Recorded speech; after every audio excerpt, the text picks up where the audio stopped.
Okay, so let's dive into this really interesting paradox at the heart of modern marketing. It's kind of weird, right? The more our tech gets smarter and more automated, the more the key to success seems to be, well, being more human. So, how does that work? Let's break it down. So here's the deal. Digital marketing, it's pretty much at a breaking point right now. I mean, the old rule book is basically being thrown out the window. You've got this perfect storm of technology just racing ahead, and at the same time, what we as consumers expect from brands is changing completely. It's definitely a challenge, for sure, but it's also packed with some incredible opportunities. This really gets to the heart of the pressure every marketer is feeling right now. I mean, think about it. On one side, you've got budgets getting tighter, so teams are being asked to do way more with way less.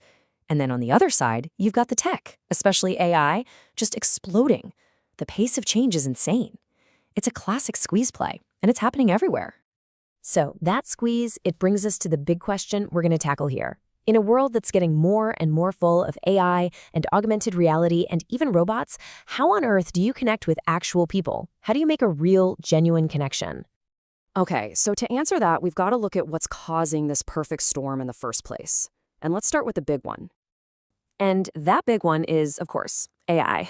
Get this, research is predicting that by 2025, which is right around the corner, a whopping 75% of all marketing activities will be driven by AI. We're not talking about some sci-fi future here. This is happening right now, and it is totally reshaping the entire industry. So the big question is this AI takeover a good thing or a bad thing? Well, like with any powerful new tool, the answer is it's a little bit of both. One of the key things to understand is the rise of what's called the AI agent. This is really the next step for AI. It's moving past just creating content, saying stuff, and it's starting to actually do stuff. We're talking about AI that can literally run entire marketing campaigns, manage social media platforms, and even run A/B tests all by itself. Pretty wild. But of course, there's a flip side to all this. A lot of marketers are talking about AI fatigue. They're just exhausted from the constant pressure to keep up with all the new tools. And consumers? We're getting a little skeptical. Studies are showing that more than half of us are less engaged with content when we think it's been made entirely by an AI. That human touch, yeah, it still matters. A lot. So, what's the takeaway here? It's that the winning formula isn't about replacing people. No way. It's about empowering them. It's about this amazing collaboration, human plus AI. The idea is to let the AI do all the heavy lifting, right? The data crunching, the research, the first drafts, all that stuff. That frees up the human marketers to focus on what we do best, thinking up big picture strategy, telling compelling stories, and building those real authentic connections. And, this whole human AI teamwork thing isn't just some behind the scenes office trend. It's actually spilling out into our everyday lives and completely changing things, blurring that line between the digital world and the physical world. Yeah, there's a word for this, phygital. It sounds a little funny, but it just means experiences that merge the physical and the digital worlds together. The whole point is to make our experience as customers totally seamless, whether we're online or in a real store. Okay, a perfect example of this is Amazon Go. If you've ever been to one, it's kind of mind-blowing. You literally walk into a real grocery store, you scan your phone on the way in, you grab whatever you need off the shelves, and then you just walk out. That's it. All the digital tech handles the payment stuff in the background. It's like taking the best part of online shopping, the convenience, and putting it right into a physical store. Or think about IKEA's Place app. This one uses augmented reality to solve a problem we've all had, right? You're wondering if that new sofa is actually going to fit in your living room. Well, instead of guessing and measuring, you just pull out your phone and bam, you can see a virtual version of the sofa, perfectly to scale right there in your space. I mean, that is the definition of phygital. And it could get even weirder and more sensory. A professor in Japan has actually developed a prototype called Taste the TV. Seriously, it uses these little canisters of flavor to mix up a taste of whatever food is on the screen, and then you can lick the screen. It's a bit out there for sure, but it just goes to show how far this blending of our physical and digital senses could actually go. Okay, so this whole desire for more real, more tangible experiences, it's not just about shopping. It's completely rewriting the rules for social media, too. The big shift we're seeing is a move away from just top-down influence from big celebrities and a move towards real, genuine community.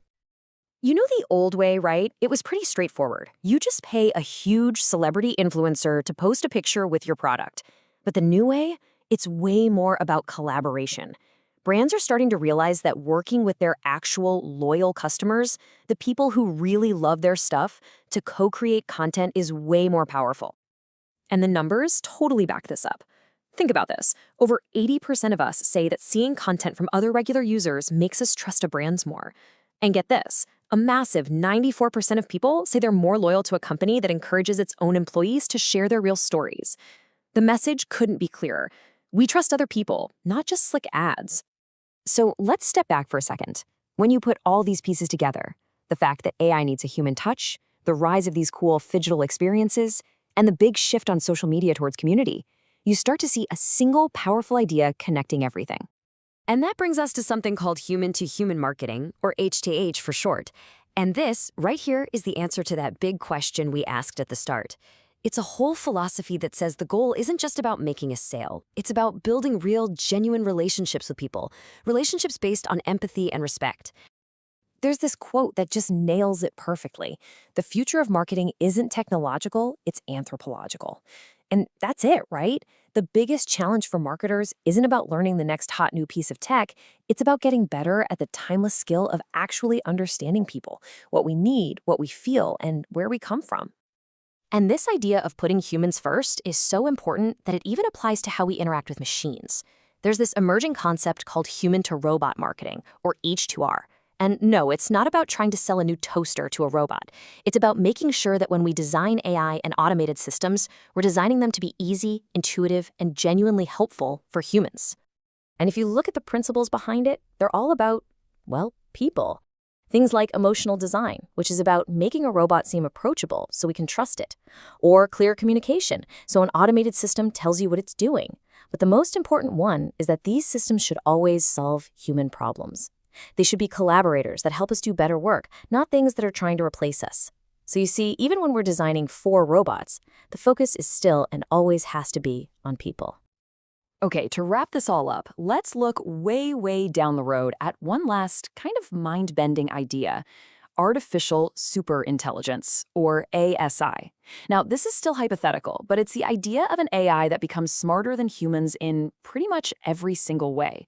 Just try to imagine a system that could predict what you're going to do and understand how you're feeling, maybe even better than you do yourself. And that leads to one last really big question to chew on. In that future, where an AI can anticipate everything you want and need, who's the real customer? Is it you, the person who thinks they're making the choice? Or is it the machine that's actually guiding that choice from behind the scenes? It's a tricky one and definitely something to think about.